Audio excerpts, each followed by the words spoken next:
નમસ્કાર મિત્રો, હું છું વિક્રમ મકવાણા. અમારી યુટ્યુબ ચેનલ હિસ્ટ્રી બાય વિક્રમ મકવાણામાં આપનું હાર્દિક સ્વાગત કરું છું.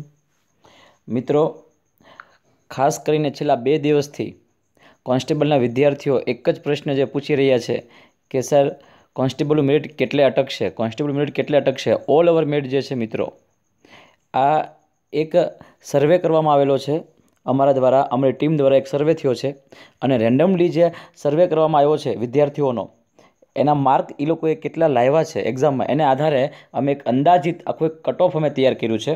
યાદ રાખજો કે આ એક રેન્ડમલી સર્વેને આધારે એક અંદાજિત કટ ઓફ અમે તૈયાર કર્યું છે વિદ્યાર્થીઓ માટે, કે જે ઘણા સમયથી પ્રશ્ન પૂછે છે કે કેટલે અટકશે મેરિટ, એના માટે છે મિત્રો. તો આપણે લઈએ કે અંદાજિત કટ ઓફ જે છે પુરુષો માટે કેટલું રહેશે કોન્સ્ટેબલની એક્ઝામમાં. તો કે કોન્સ્ટેબલની એક્ઝામમાં પુરુષો માટે લઈએ તો કે જનરલ કેટેગરી જે છે એના વિદ્યાર્થીઓ માટે બિન હથિયારી જે છે એનું કટ ઓફ જે છે અંદાજિત 82 એટલે કે 82 આજુબાજુ અટકે એવી શક્યતાઓ છે મિત્રો.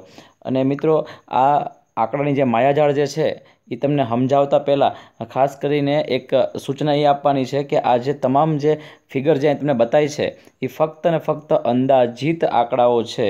રેન્ડમલી સર્વે કરવામાં આવેલો છે, એના આધારે આ આખું એક આંકડાઓ જે છે મૂકવામાં આવેલા છે. એટલે આનાથી ઓછા જેને હોય વિદ્યાર્થી મિત્રો, તો એ ચિંતા કરવાનો કોઈ વિષય નથી. પોતાનું બેસ્ટ આપવાનું છે ગ્રાઉન્ડમાં, અને ગ્રાઉન્ડમાં સારામાં સારા માર્ક લાવવાના છે. ઓકે મિત્રો, તો જોઈએ કે જનરલ કેટેગરી જે છે એનું બિન હથિયારી માટેનું જે કટ ઓફ જે છે કોન્સ્ટેબલનું એ 82 માર્ક છે. જ્યારે હથિયારી નું કટ ઓફ જે છે જનરલ કેટેગરી માટે એ 79 સુધી રહે તેવી શક્યતા છે. જ્યારે જેલ સિપાઈ જે છે એનું કટ ઓફ 76 આજુબાજુ રહી શકે છે અંદાજિત. ને આપણે લઈએ જો ઓબીસી માટે, તો કે ઓબીસીના વિદ્યાર્થીઓ જે છે એની માટે બિન હથિયારીનું જે કટ ઓફ જે છે એ 81 આજુબાજુ રહી શકે છે. જ્યારે હથિયારી નું કટ ઓફ જે છે ઓબીસીના વિદ્યાર્થીઓ માટે 78 આજુબાજુ રહી શકે છે. જ્યારે જેલ સિપાઈનું જે છે એ 74 આજુબાજુ હોઈ શકે છે મિત્રો. ત્યાર પછી આપણે વાત કરીએ એસસી એસટી કેટેગરીના વિદ્યાર્થીઓ માટે. તો કે એસસી એસટીના વિદ્યાર્થીઓ માટે બિન હથિયારીનું કટ ઓફ જો લઈએ આપણે, તો કે 80 આજુબાજુ રહી શકે તેવી શક્યતાઓ છે. જ્યારે હથિયારી જે છે એનું 77 આજુબાજુ રહી શકે છે. જ્યારે જેલ સિપાઈ જે છે એનું કટ ઓફ જે છે એ 73 આજુબાજુ રહી શકે છે.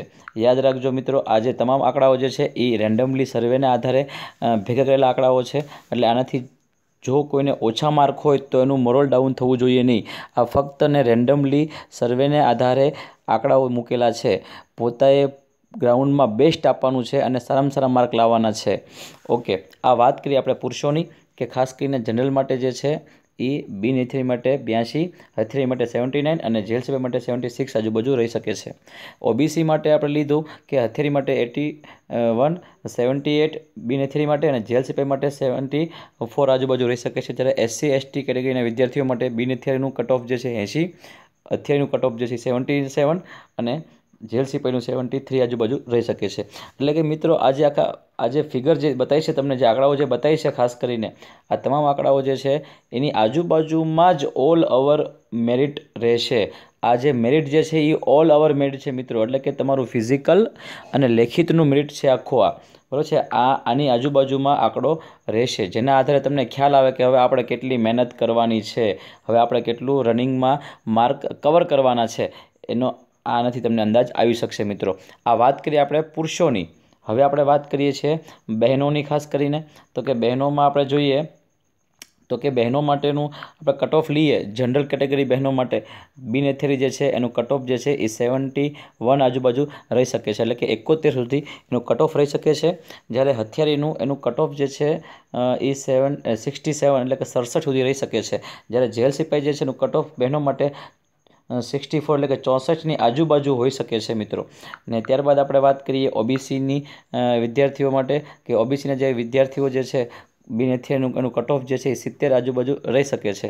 એટલે કે બહેનો માટે બિન હથિયારી જે છે ઓબીસી એ 70 આજુબાજુ, જ્યારે ઓબીસીની બહેનો માટે હથિયારી જે છે એનું કટ ઓફ જે છે એ 67 આજુબાજુ જ હોઈ શકે છે. તો એક ચોખવટ કરું છું મિત્રો કે હથિયારી જે છે એમાં જનરલ અને ઓબીસી માટે બહુ લાંબો કાંઈ તફાવત હોતો નથી, એટલે બંનેમાં 67 જ છે.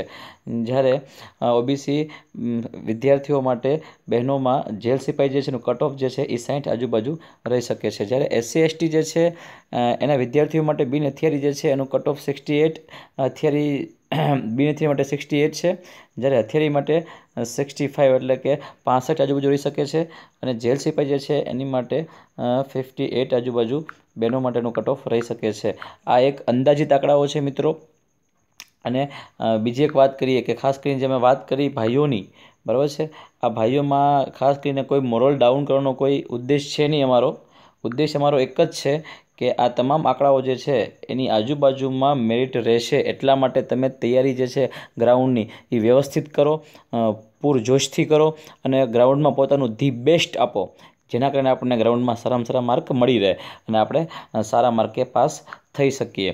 અને ત્યારબાદ એક બીજી વાત એ કરવાની છે મિત્રો કે ખાસ કરીને અમારું આ એક વોટ્સઅપ ગ્રુપ ચાલુ છે કે સ્પર્ધાત્મક પરીક્ષાની જે તૈયારીઓ કરે છે વિદ્યાર્થીઓ, આ એક્ઝામની તમામ માહિતીઓ તથા એક્ઝામ માટેના અપડેટ જે છે એ આ તમને વોટ્સઅપ ગ્રુપ પર મળી રહે એમ છે.